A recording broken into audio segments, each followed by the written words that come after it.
Assalamualaikum warahmatullahi wabarakatuh. Bismillahirrahmanirrahim. Ya, kita mulai.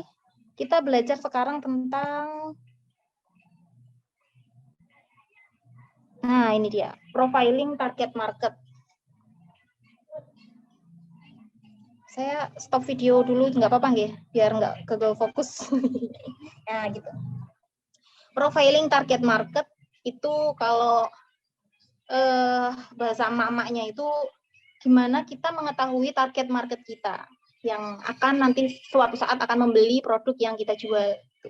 Itu dibahas di sini dengan tema profiling target market. Gitu ya.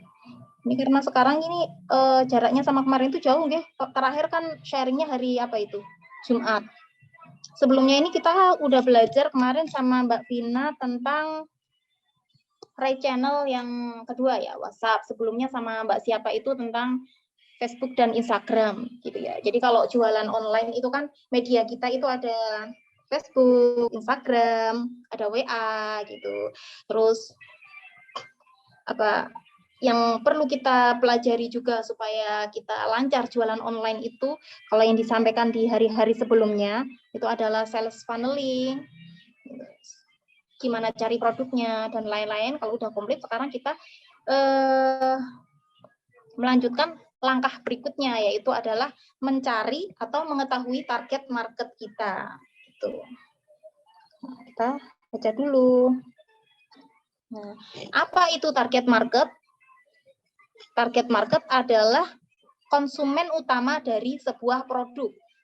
Nah, dengan kata lain, target market merupakan tujuan dari sebuah produk untuk dipasarkan kepada siapa saja dengan value, bobot, dan spesifikasi yang dimiliki oleh produk itu sendiri. Gitu. Jadi kayak apa ya, Mas? Kita jualan gamis, rata-rata ibu-ibu di sini lagi jualan gamis ya.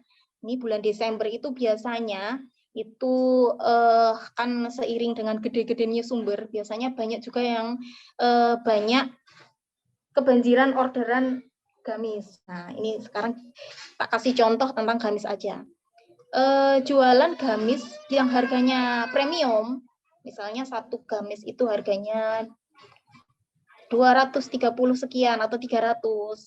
Nah, itu sama jualan gamis yang satu set, gamis sama jilbabnya itu cuma harganya 150.000, itu pembelinya itu beda.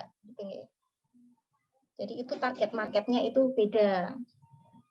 Nah, jadi walaupun sama-sama gamis, itu karena harganya itu premium, yang satu premium, yang satu terjangkau, itu memiliki pasar yang sendiri-sendiri, jadi tidak sama. Itulah yang dinamakan dengan target market. Jadi kita harus tahu siapa yang akan membeli dagangan kita. Jadi kalau misalnya kita jualan sudah lama misalnya 1 tahun, 7 bulan atau 1 tahun, kita iklan terus tapi kok tidak ada yang membeli, itu yang salah sebenarnya bukan produk yang kita jual, akan tetapi bisa jadi kita itu salah di target marketnya, kita belum paham betul siapa target market yang bakal menjadi sasaran di produk yang kita jual. Nah, kita lanjut bacaan ini. Untuk mempermudah merancang target market, maka kita harus mengetahui apa itu yang disebut dengan buyer persona. Gitu. Jadi kalau kita mau menentukan target market dengan tepat dan mantul teliti, maka kita harus tahu dulu apa itu buyer persona. Tahu dulu apa buyer persona, kemudian kita bisa membangun buyer persona. Lanjut. Buyer persona adalah sosok fiktif yang sengaja diciptakan dengan karakteristik tertentu sebagai target market. Wah, ini pembahasannya ke buyer persona ya. Jadi buyer persona itu adalah seperti apa ya? Gini, kita baca dulu aja. Semakin tajam dan mirip buyer persona produk, akan lebih mudah menciptakan skenario konten untuk menggiring calon customer melalui lorong customer journey atau sales funnel. Nah, ini loh kaitannya sebenarnya, kaitannya buyer persona dan target market itu adalah gimana supaya kita bisa membuat konten yang bisa tepat ke target market kita gitu ya. Jadi gini, ketika kita membuat status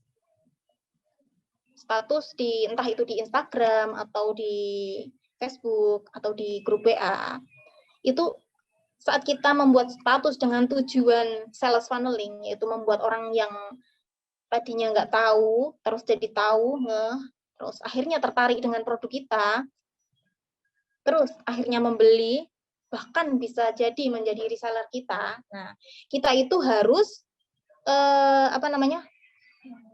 membutuhkan buyer persona gitu loh, supaya tahu siapa sih yang bakal membaca postingan kita, yang bakal siapanya itu. Nah, itu kita bisa tahu dari belajar tentang apa itu buyer persona gitu. Bisa dipaham apa enggak? Bulet kata-katanya. Jadi seperti itu tadi nggih. Buyer persona, dia seperti rancangan kita sendiri tentang target market kita. Nah, semakin tajam atau mirip buyer persona sebuah produk, artinya semakin tepat kita membuat buyer persona, maka semakin mudah pula kita membuat sales funnel, yaitu kita membuat konten yang bisa menggiring audiens Facebook kita atau audiens Instagram kita dari tidak tahu sampai dia tahu dan membeli produk yang kita jual. Itu namanya kita sudah tepat di buyer persona ke produk yang kita jual. Bentar, coba kita lanjut dulu, dibaca mungkin lebih paham ya. Oh, ini tentang konten dulu. Konten. Apa itu konten? Konten adalah segala sesuatu yang digunakan untuk media komunikasi dan berinteraksi dengan calon konsumen sehingga menjadi konsumen loyal. Nah, ini kalau kita ngomong-ngomong tentang pembahasan yang beberapa hari yang lalu tentang sales funneling, itu sales funneling itu kan ada semacam lorong journey, lorong customer journey ya. Jadi kategori target market kita itu ada yang top funneling, yaitu orang-orang yang belum ngeh sama jualan kita. Terus ada di level middle up funneling. Nah, itu teman-teman yang mungkin sudah ngeh tapi paham banget gitu. Dan yang paling dasar itu adalah yang paling bawah itu adalah bottom of funneling. Itu adalah orang-orang yang mulai tahu, bahkan ada yang udah beli gitu sama produk kita, dan kita bisa menjelaskan lebih detail tentang produk kita. Nah, dari lorong customer journey ini, kita tahu bahwa lorong ini itu kalau kita ibaratkan itu seperti jalan, sebuah jalan. Nah, jalan itu diisi oleh konten atau sesuatu yang akan kita berikan ke lorong itu, gitu, supaya jalan itu tadi terisi. Gitu. Tujuan kita di jalan itu tercapai dengan konten ini.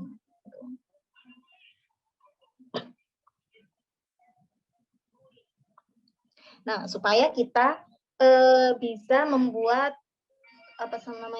produk kita, tujuan supaya produk kita itu tersampaikan ke customer kita atau ke target market kita, bisa ngena ke target market, itu dengan konten ini syaratnya kita harus paham dulu apa yang mana buyer persona gitu. Jadi ada kaitannya dari target market, terus buyer persona, kemudian konten. Ini 3 hal yang saling berkaitan gitu ya. Nah, terus ini disebutkan konten itu ada 3 macam jenis-jenis, bisa berupa gambar ya. Gambar itu pun dengan ukuran yang sudah sesuai dengan tempatnya masing-masing. Contohnya kalau bentuknya landscape itu tempatnya di mana? Di foto sampul. Terus kalau bentuknya square itu di feed Instagram atau beranda Facebook. Terus kalau bentuknya portrait yang panjang itu kita bisa taruh gambar itu lebih efektif di status WA, story Facebook, story Instagram. Nah, gitu itu macam-macam ukuran gambar ya. Biasanya kalau kita jualan, kita udah tepat cari supplier, itu suppliernya itu loyal, mau ngasih kita semacam dukungan-dukungan seperti ini, ya. Gambar-gambar supaya kita mudah berjualan, karena tugasnya reseller itu memasarkan, bukan membuat konten. Itu akan susah kalau kita mau ikut jualan misalnya produk gamis.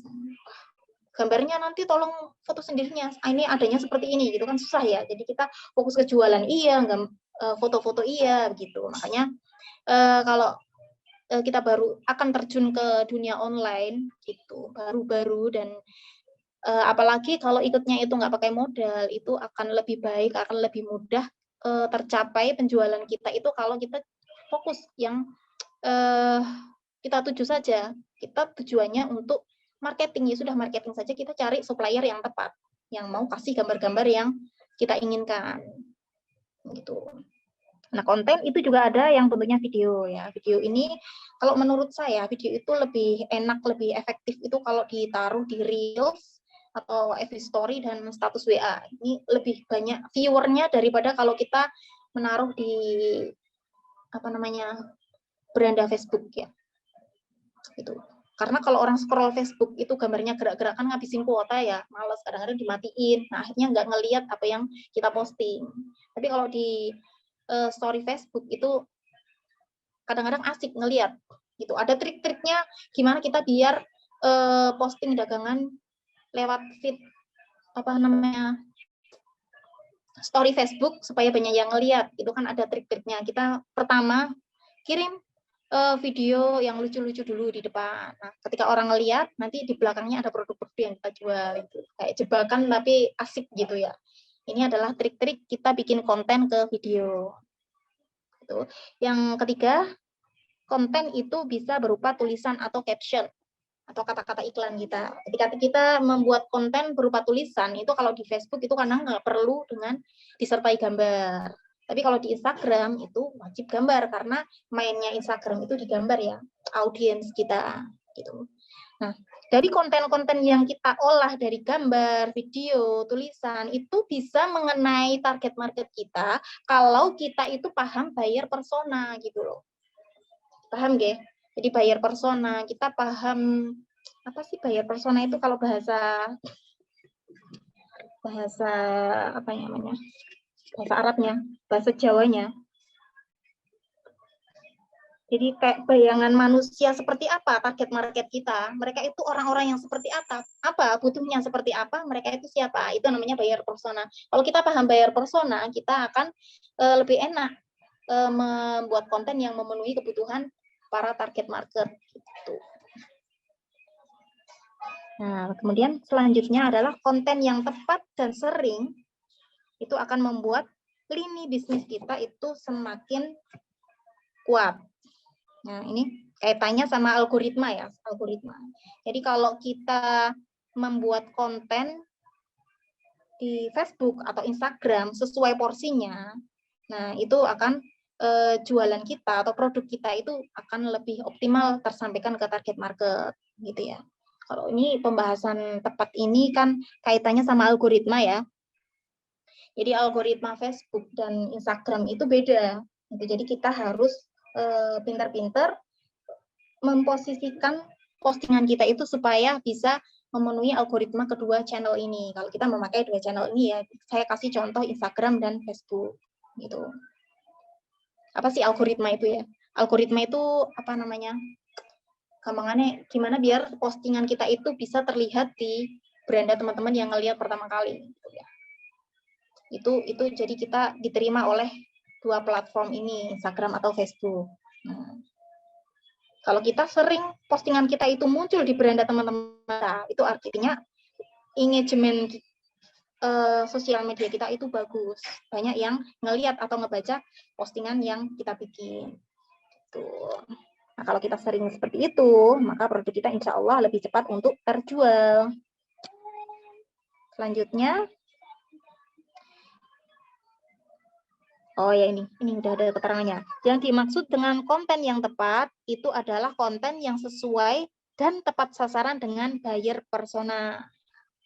Jadi ketika target market kita membaca postingan kita, ketika lewat di beranda sosial media mereka merasa oh ini yang aku butuhkan, itu seperti itu loh.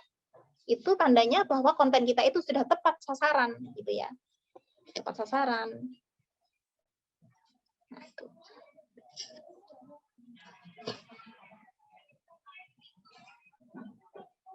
Aku kasih contoh dulu ya. tentang konten yang tepat ya. Tadi jualan gamis contohnya ya. Tadi kan ada gamis premium dan gamis yang harganya terjangkau. Nah, gitu ya. Kita jualan gamis yang harganya premium di Facebook. Lebih cepat mana kita jualan di Facebook atau di Instagram? Gitu ya.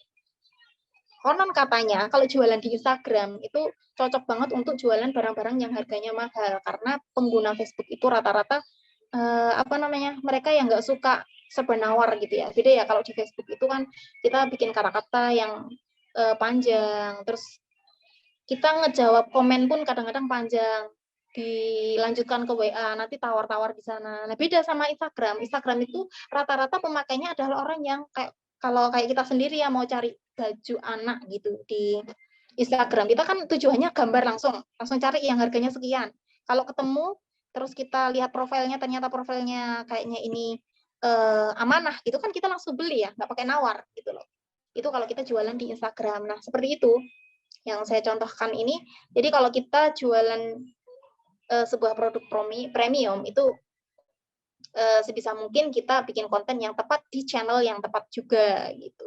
Kalau di Facebook tepat nggak sih? Ya tepat, tapi biasanya itu prosesnya itu lebih lama daripada di Instagram. Instagram itu lamanya dioptimasi ya.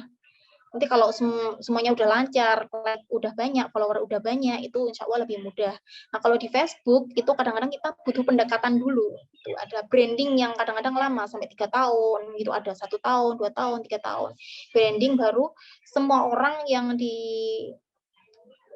friend list kita itu paham bahwa kita jualan barang-barang premium dan terpercaya dan nggak harus nawar beli di kita itu kalau di Facebook. Nah itu contohnya dari konten yang tepat di channel yang tepat itu akan tepat pula sasarannya ke target market kita jika kita paham apa itu buyer persona. Nah, gitu. Lanjut. Nah. Oh ya. Nah, dalam menentukan buyer persona itu kita harus tahu tentang 3 aspek. Apa 4 nih? 4 nih harusnya. Pertama adalah kita paham tentang demografis dari target market kita. Kedua, geografis. Yang ketiga, psikografis. Dan yang keempat adalah behavior. Kita baca selanjutnya, langsung saja. Nah,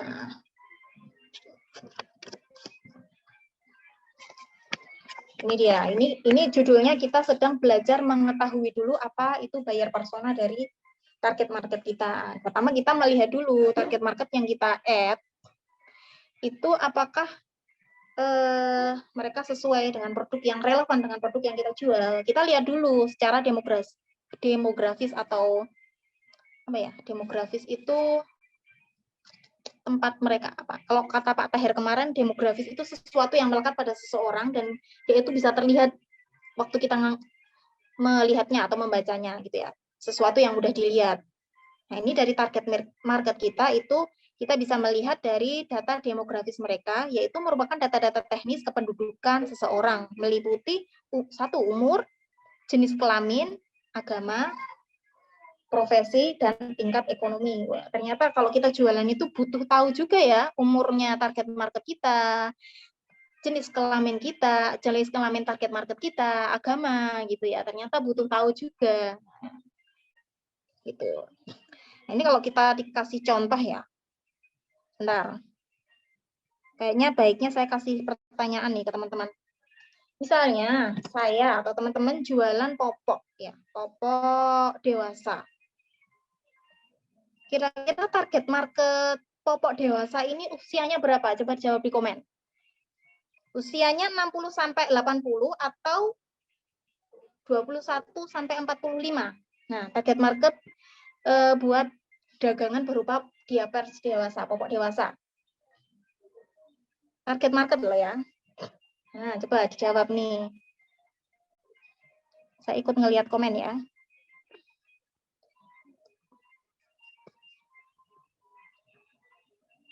Ini jualannya di sosmed loh ya, bukan jualannya offline di supermarket loh ya. Jualannya kita misalnya jualan di Facebook, jualan popok dewasa, bal-balan gitu ya. misalnya. Target market kita. Nah, sudah cukup. Cukup. Nah, jadi kita jualan di Facebook, popok. Terus target market kita seperti kata Mbak siapa tadi ya? Ini Mbak. Mbak Dian 60 sampai 80.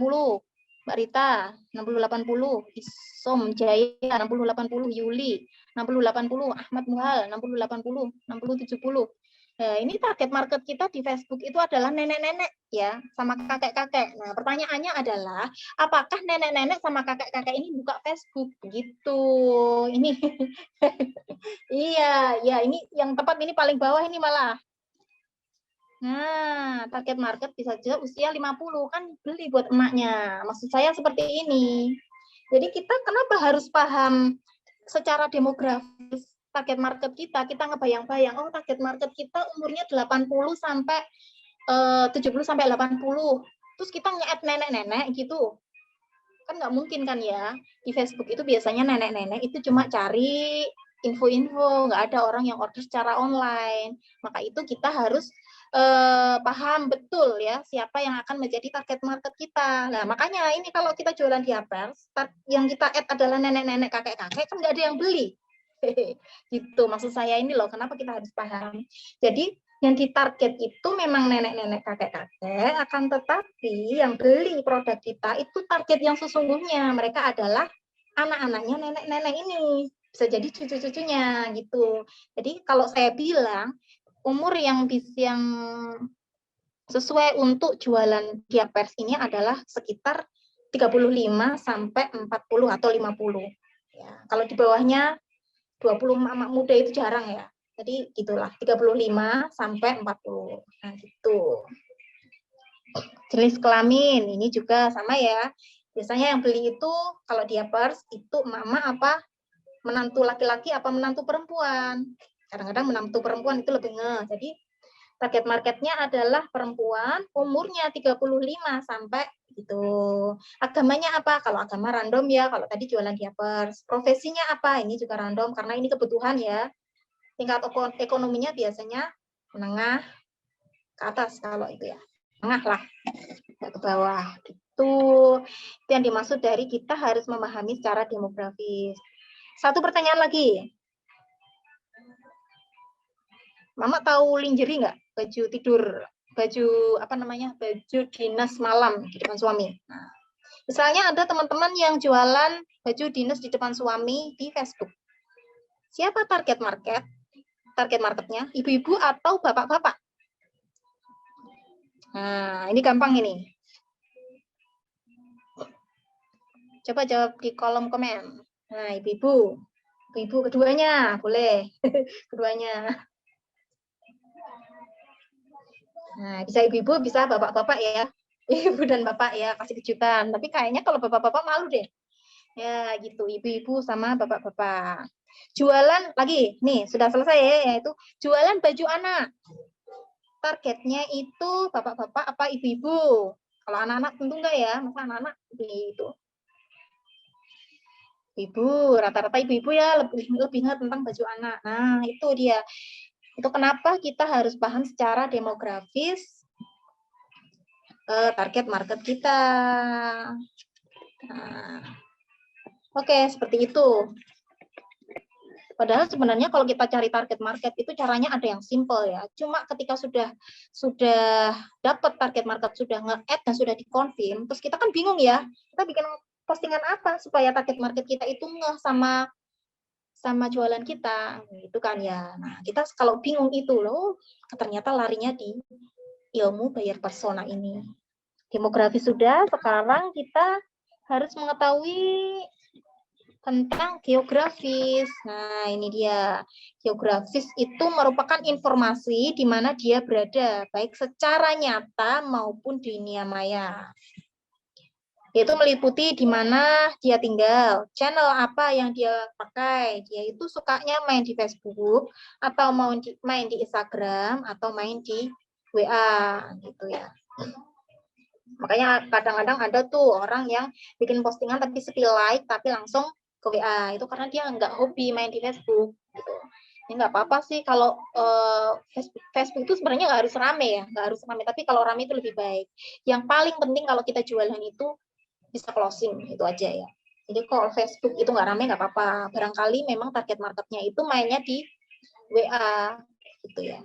Makanya sangat perlu kalau kita itu posting itu selalu kasih nomor WA kita.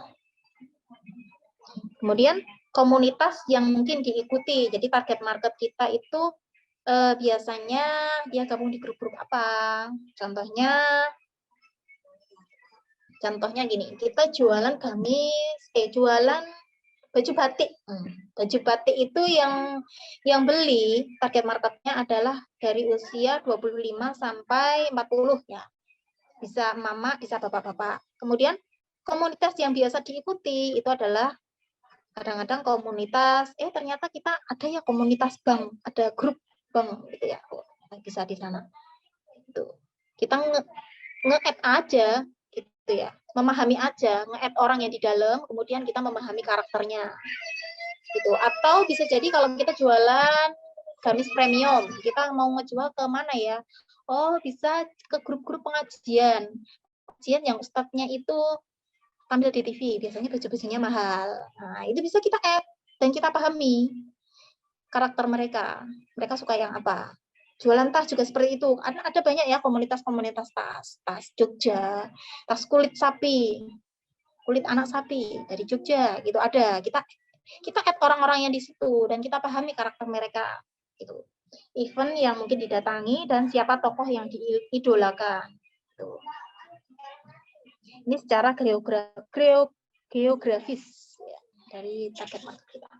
Kemudian yang selanjutnya adalah psikografis, yaitu merupakan informasi mengenai kondisi pemenuhan pikiran, yaitu meliputi hal-hal apa yang disukai, hal-hal apa yang tidak disukai oleh target market kita, dan apa yang mereka takutkan, apa yang mereka impikan, dan apa yang membuat mereka menantang. Nah, jadi kalau udah sampai gini nih, kayaknya teman-teman itu harus mulai mengamati di sosial media yang dipakai ya. Jadi teman-temannya itu biasanya kalau posting, kalau bikin status itu biasanya bikin status apa gitu.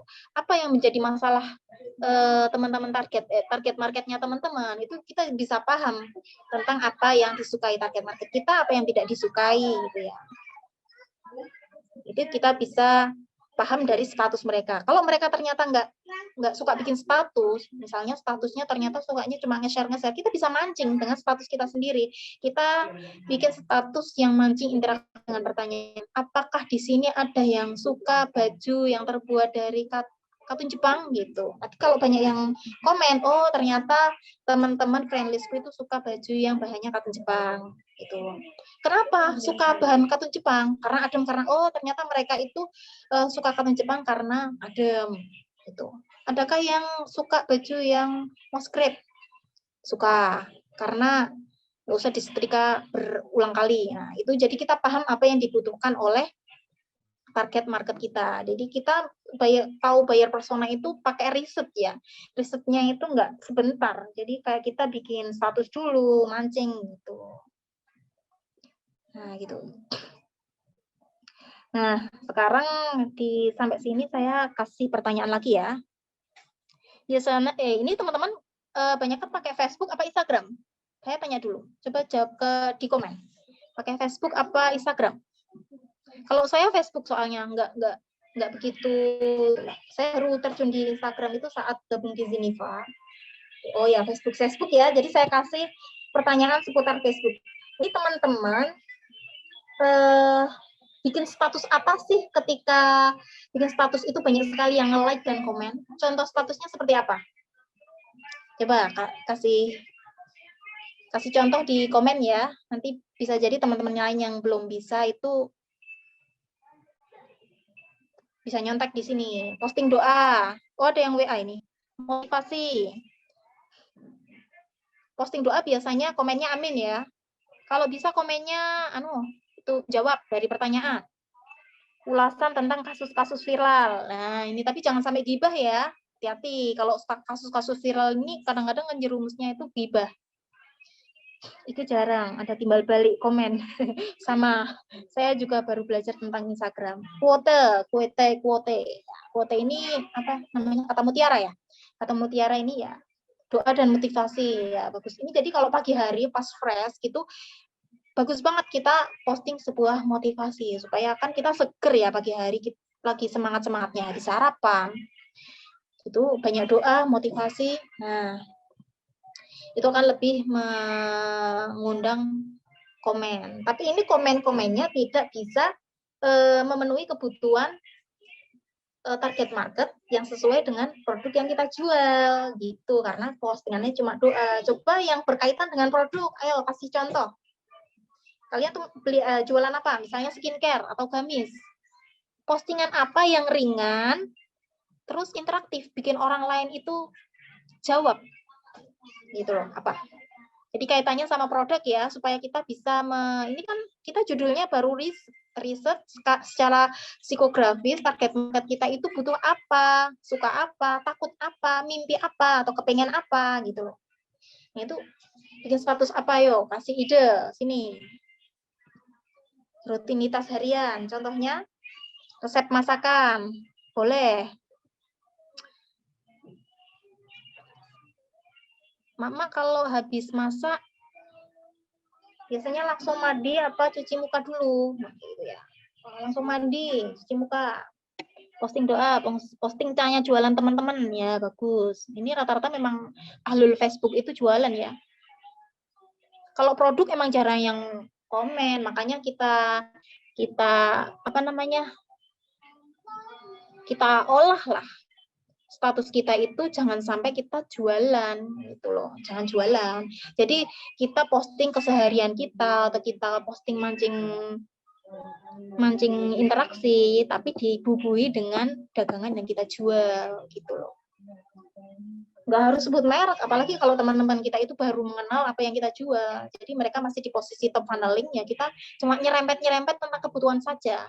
Nah gitu ya, bisa ya antara anak sekolah terus di hubungan sama jual beli ini, soalnya saya belum ahli dalam cover selling ya. Di sini malah ada Mbak Novika, ada Mbak Rianita dan lain-lain, Pak Kang Fuad itu lebih expert tentang cover selling. Boleh tanya ke beliau-beliau ini, gimana kita bisa memancing kebutuhan target market kita dari status yang kita buat atau status mereka. Gitu. Baiklah. Kemudian selanjutnya behavior. Behavior itu apa namanya? Habit ya. Karakter. Kebiasaan. Jadi biar kita paham tentang target market kita, itu kita harus paham juga tentang kebiasaan target market kita. Behavior itu adalah merupakan informasi tentang kebiasaan mereka ya, meliputi bagaimana kebiasaan mereka di Facebook itu, mereka biasanya apa, ngomongin apa. Mereka biasanya ya, orang kalau bikin status itu relevan dengan apa yang mereka rasakan, apa yang mereka alami. Jarang banget ya mereka, bahkan kalaupun status itu adalah status motivasi, biasanya motivasi yang disampaikan itu sedang dialami. Misalnya saya sedang kesulitan, tapi saya nggak pingin menyampaikan sesuatu hal yang negatif di Facebook, makanya aku cari motivasi yang semoga teman-teman yang sedang mengalami kesulitan diberi kemudahan. Nah gitu loh. Nah itu kita jadi paham kebiasaan mereka itu seperti ini, jadi paham apa yang biasa mereka lakukan. Dari kebiasaan mereka ini kita paham karakter mereka juga. Bagaimana mereka menghabiskan waktu, bagaimana cara mereka menghabiskan uang. Biasanya uangnya dibuat apa ini? Banyak ini, kalau di Facebook ini banyak yang status seperti ini. Pengen jajan gitu ya. Oh ini akun ini sukanya jajan ringan-ringan di teman-teman Facebook lain. Oh akun ini sukanya pamer jualan di luar, gitu kan, paham ya? Itu. Oh kalau akun ini sukanya masak sendiri, kalau makan untuk anak-anaknya, bikin snack untuk anak-anaknya, sukanya bikin sendiri, gitu. Kita jadi tahu ya, apa yang dibutuhkan oleh target market kita. Jadi pas kita bikin status itu agak-agak menjiwai sesuai dengan empat hal yang dimiliki oleh target market kita. Gitu ya. Nanti kalau misalnya ada yang paham boleh ditanyakan dulu ya. Kita lanjut dulu Habis behavior apa ini? Oh, contoh ini. Contoh buyer persona atau sosok fiktif kalau kita punya produk berupa skincare. Nah, kita kalau jualan skincare, maka buyer persona atau sosok fiktif yang kita butuhkan itu secara demografis itu adalah mereka adalah wanita muslim. Sebenarnya harus muslim, tapi kan kita lebih nyaman kalau pembeli kita itu satu manhaj ya, satu jalan gitu ya, gitu. Kalau nggak muslim sih nggak apa-apa sih sebenarnya, karena kebutuhannya adalah kulit gitu ya. Wanita muslim umurnya adalah 35 sampai 45. Ini bisa dari 25 juga boleh, 45. Terus mereka adalah karyawan kalangan ekonomi menengah. Terus B, secara geografis target market kita itu ada di kota besar, kota-kota di kabupaten gitu ya. Bukan yang di pelosok gitu ya. Terus keberadaan mereka di dunia maya itu gimana? Biasanya mereka lebih sering di Instagram. Wah, ini biasanya skincare-nya premium ya. Mungkin gitu, Instagram. Tapi ada juga kok di Facebook sekarang banyak yang jualan skincare dan banyak yang komen gitu ya. Tapi di Instagram, wah lebih banyak, jauh lebih banyak karena skincare itu banyak sekali di Instagram. Kita cari tinggal klik-klik gitu ya. Mainnya Instagram. Kemudian dia pecinta masakan. Kita bisa bikin status yang nyerempet ke masakan gitu tadi, seperti contoh yang di komen sini tadi. Terus event, pameran atau kajian, biasanya mereka suka film. Ini kalau suka film ini saya jadi ingat, biasanya emak-emak yang suka skincare itu awalnya itu suka nonton film drakor, kemudian mupeng sama uni-uni yang di drakor itu wajahnya bersih, glowing, tanpa pori-pori, kemudian kepengen seperti mereka. Itu terus ngelihat di Instagram banyak sekali skincare yang bikin mereka cantik kayak orang Korea, terus akhirnya beli. Gitu ya. Nah, ini berarti ngena. Terus psikografis, mereka ingin berpetualang dan ingin tampil cantik di sosmed. Nah, itu. Malu kalau terlihat kuno, mereka takut kehilangan kerjaan. Wah, kerjaan ini. Kalau skincare bisa takut kehilangan kerjaan, takut kalau suaminya nanti komen, oh wajahnya sekarang kok ada jerawatnya gitu. Kepengen suaminya itu komen, wah kok wajahnya glowing gitu. Itu adalah harapan dan ketakutan ya, seperti itu. Takut karirnya kalah sama temannya, mereka ingin terlihat kaya dan pintar, serta mereka akan sangat suka bila diberi hadiah atau bonus. Itu secara psikografis. Dan D, secara habit atau behavior, target market ini suka mencari-cari barang baru, suka dengan barang-barang yang lagi tren, suka ngerumpi di sela-sela jam kerja, weekendnya suka liburan, makan di restoran, pola belanja di tanggal muda. Nah, kalau kita paham A, B, C, D ini dari target market yang sudah kita add dan mereka sudah terima kita, maka akan mudah buat kita itu untuk membuat status konten. Sehingga konten yang kita buat itu nanti akan bisa mengadu-adu emosi mereka, gitu maksud saya ya di sini. Kenapa kita harus paham buyer persona itu supaya kita bisa tepat membuat kontennya. Kontennya itu aku banget ternyata ini postingannya gitu. Ini supaya lorong journey yang kita lewati itu berhasil, sales funnel-nya gitu. Jadi kalau kita bikin status itu sebisa mungkin target market kita itu terinspirasi atau dia itu bisa menemukan solusi. Kalau enggak ya minimal terhibur lah gitu. Atau banget ini ternyata statusnya relate banget sama yang lagi saya alami gitu. Ini contoh kalau kita jualan skincare. Nah, terus contoh berikutnya adalah ketika kita jualan kaos distro. Nah, ini kaos distro itu target marketnya itu seperti apa? Karakter mereka, buyer personanya. Itu secara demografis mereka adalah pria muslim umur 15 sampai 25 gitu ya. Karena ini kekinian, kaos yang kekinian gitu ya. Biasanya kalau nggak pelajar ya karyawan baru. Ekonominya menengah ke atas. Secara geografis ada di kota besar juga sama ya. Biasanya memang kalau yang pakai yang premium itu ada di kota besar ya. Kalau di dalam itu kayak agak nggak butuh gitu lah, buat apa gitu. Tapi nggak tahu, sekarang kan zaman sosmed, semua orang kan pengen posting, pengen selfie, pengen kelihatan wah gitu, kadang-kadang ya tergoda. Akhirnya ya ini mungkin bisa dikategorikan kalau kaos distronya itu mungkin kaos distro yang premium mungkin ya. Kalau kaos distro yang nggak ori gitu, target marketnya jauh lebih luas, bisa menengah ke bawah, bisa kotanya nggak harus kabupaten gitu ya. Pecinta kucing ya, pecinta otomotif, dan mereka suka nongkrong atau event musik. Terus secara psikografis mereka sangat suka tampil modern dan sangat takut bila terlihat besok. Jadi apa namanya, selalu terlihat kasual gitu ya. Sekarang kan ada ya di konten-konten TikTok itu cara biar foto kita itu bagus. Nah, itu biasanya kan dilengkapi dengan kaos yang bagus, celana yang bagus, sepatu yang bagus, semuanya stylish, kasual. Nah, gitu. Ini oh ternyata dia suka kayak gitu. Mereka tidak mempedulikan tabungan, tidak peduli tabungan, yang penting penampilannya keren. Terus setiap kawan tidak suka barang murah, apalagi ada bonusnya, gengsi gitu ya. Ternyata karakternya seperti itu. Bagi mereka bonus itu memalukan. Mereka paling senang jika diberi challenge, ya, lebih menantang. Bagaimana menaklukkan wanita. Contoh ya, ini cuma contoh.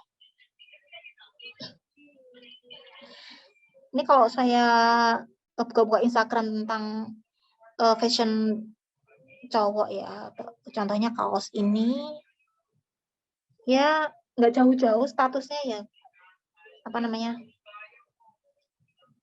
tentang gimana supaya penampilan cowok itu stylish, kasual gitu ya. Terus kalau contoh yang tadi itu apa, menantang itu ya, life is never flat gitu, terus ditambah gambar yang keren. Nah, gitu itu wah ternyata kalau pengen tampil yang nggak biasa itu harus pakai kaos ini. Terus akhirnya dia beli gitu loh, contoh statusnya kalau kita paham karakter dari target market kita. Atau misalnya kita bikin status seperti ini, tinggal dipadukan dengan celana dan sedikit aksesoris atau sepatu apapun, gitu, kamu bisa tampil kasual dengan kaos ini. Nah, kayak gitu loh. Jadi wah, oh tinggal gini ya, kita pakai kaos ini udah bagus. Jadi kaos ini memang itu banget ya, gitu ya, cocok dengan sepatu apapun, dengan topi apapun gitu. Terus dia yang behavior, mending pakai baju branded tapi bekas daripada baru meskipun bagus tapi tidak branded. Nah, ini selera ya, seleranya orang itu ada yang pokoknya yang penting branded walaupun harus beli second. Kan ada ya jualan pre-love. Pre-love itu banyak sekarang itu bahkan gamis-gamis pre-love itu banyak. Pre-love itu biasanya ownernya itu baru pakai untuk contoh misalnya ya 1 kali 2 kali kemudian di laundry dijual, itu pre-love. Tapi gamisnya itu branded. Kaos-kaos mungkin banyak yang gitu ya, saya kurang tahu ya. Belum menjiwai banget soal kaos karena saya nggak pernah jualan kaos. Saya jualan kaos anak, dan kaos anak itu jarang banget ada yang pre-love. Kalau gamis itu banyak, gamis, kemudian tas itu saya tahu di Facebook banyak dan ada grupnya. Itu nanti kalau teman-teman mau kasih informasi boleh nanti ikut sharing aja.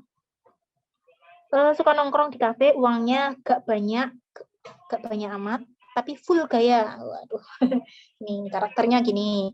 Mereka sangat loyal terhadap merek, suka pamer ke temennya.